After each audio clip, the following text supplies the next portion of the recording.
H1B visa concept లో America కొన్ని changes తీసుకొద్దాం అనుకుంటుంది. ఇప్పటి వరకు H1B సెలక్షన్ అనేది బేస్డ్ ఆన్ లాటరీ ఉండేది. కానీ ఇప్పటి నుంచి ఆ H1 సెలక్షన్ అనేది బేస్డ్ ఆన్ శాలరీ బట్టి డిసైడ్ చేయాలి అని అనుకుంటుంది. ఒక ఎగ్జాంపుల్ ఇస్తా.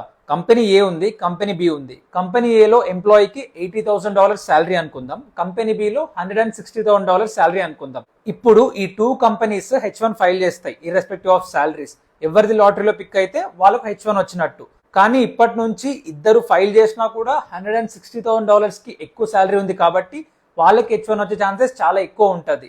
ఈ కాన్సెప్ట్ వల్ల ప్రోస్ ఉన్నాయి అండ్ ఆల్సో కాన్స్ ఉన్నాయి. ప్రోస్ ఏంటంటే పెద్ద పెద్ద కంపెనీస్ లైక్ అమెజాన్ కానీ, గూగుల్ కానీ, మైక్రోసాఫ్ట్ కానీ, ఇవన్నీ కంపెనీస్ ఎంప్లాయీకి హై పే ఇవ్వగలుగుతాయి.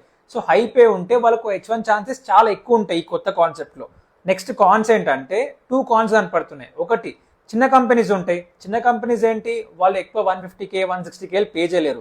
కొందరు 80K 90K పే చేయగలుగుతారు. వాళ్ళ ఎంప్లాయీస్ కి H1 వచ్చే ఛాన్సెస్ చాలా తగ్గిపోతాయి. అదే అని కాదు, మెయిన్ ఇంపార్టెంట్ థింగ్ ఇక్కడ ఏంటంటే లొకేషన్. ఇప్పుడు కొన్ని స్టేట్స్ లో 90K వచ్చినా ఒకటే అంటారు, ఇంకొన్ని స్టేట్స్ లో 130K వచ్చినా ఒకటే అంటారు. బికాస్ టెక్ సిటీస్ లైక్ క్యాలీ కానీ, సియాటిల్ కానీ, న్యూయార్క్ సిటీస్ కానీ ఇవి చాలా ఎక్కువ పే చేస్తాయి డిఫరెంట్ స్టేట్స్ తో కంపేర్ చేస్తే. అప్పుడు 130K వచ్చే శాలరీ అతనికి ఎక్కువ ఛాన్సెస్ ఉంటాయి H1 రావడము, 90K వచ్చే అతనికి తక్కువ ఉంటాయి.